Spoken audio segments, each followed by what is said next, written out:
गलत तो नहीं कह रहा हूं मैं प्रदीप जी। वो अभी भी पैर अड़ाए बैठे हैं कि ठीक है सामूहिक नेतृत्व ने जीत दिलाई, पर कुछ तो मेरा भी क्रेडिट है ना।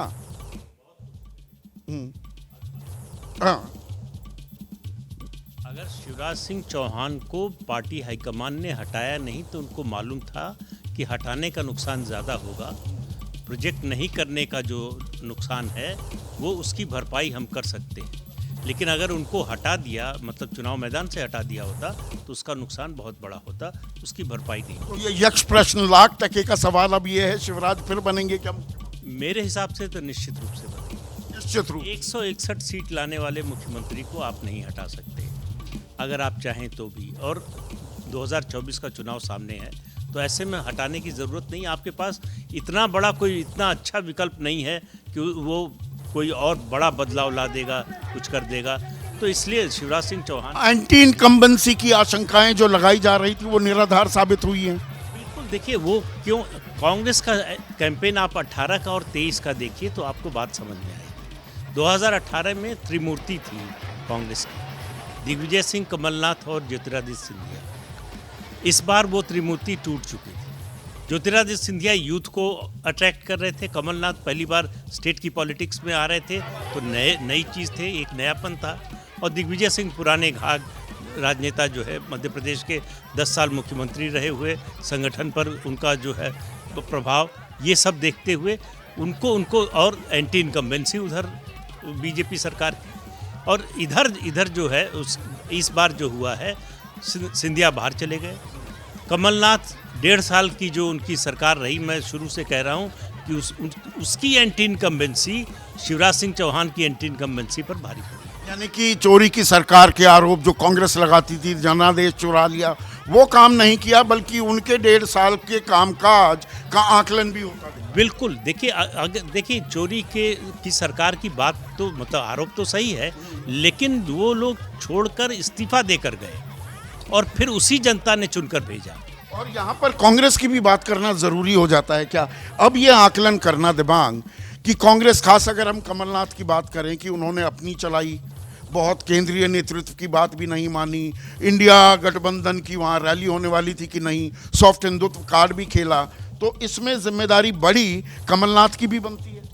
जी हाँ, बिल्कुल बनती है। और देखिए हम लोगों ने ये बात भी की कि जिस तरीके से आप समाजवादी पार्टी को कुछ सीटें देख लेते, मैं देख रहा था कि उनकी वजह से भी ये सीटें हारे। दूसरा एक ये भाव हो गया कि मैं तो चुनाव जीतूंगा, तो चुनाव डन डील मानकर चल रहे। डन डील माने तो, पर डील तो पहले करेंगे। आप ये समझ बैठे थे कि अब मुझे बस शपथ लेनी है, तो उसके साथ जो फिर हाव भाव में बदलाव आता है वो सब आपने शुरू से दिखाना शुरू किया। हमने सबने देखा किस तरीके से माइक की छीना झपटी हुई इनके कमलनाथ और दिग्विजय सिंह के बीच में। उनको दिल्ली बुलाया गया, दिल्ली बुला के उनको बताया गया भाई ऐसा मत कीजिए, शिवराज सिंह इतने चुनाव की रैलियां कर रहे हैं, आप रैली तो कीजिए, अभी चुनाव होने वाला है। और दूसरी तरफ जो हम लोग बार बार बात करते रहे कि जिस तरीके से, जिस शिद्दत से शिवराज सिंह चौहान ने जिस मेहनत से चुनाव लड़ा, 166 रैलियां, वो बिल्कुल हम लोगों ने कई की बार इस पर बात की, वो एक बहुत बड़ी बात रही। हमने यही बात गहलोत के लिए भी की, जिस तरह से वो चुनाव लड़ रहे थे।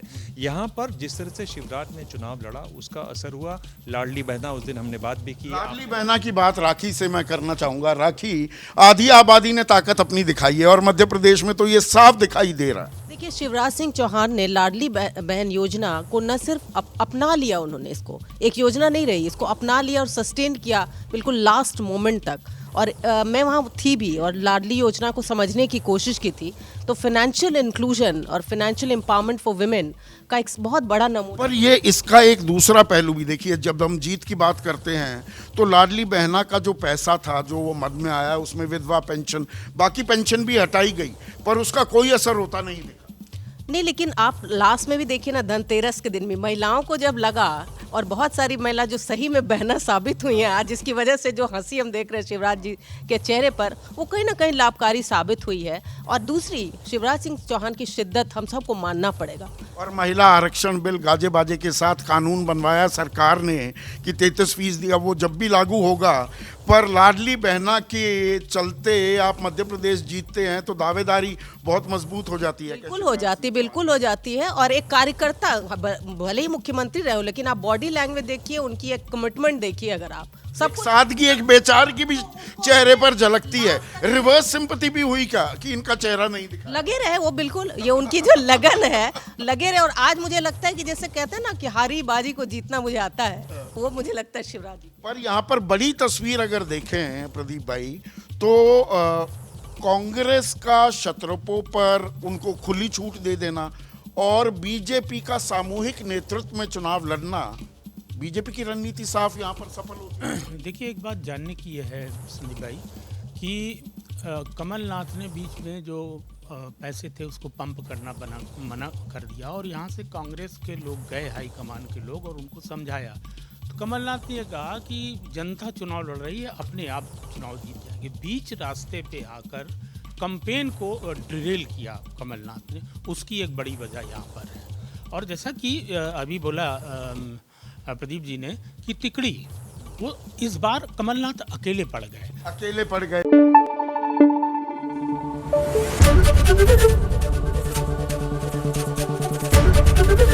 एबीपी न्यूज आपको रखे आगे।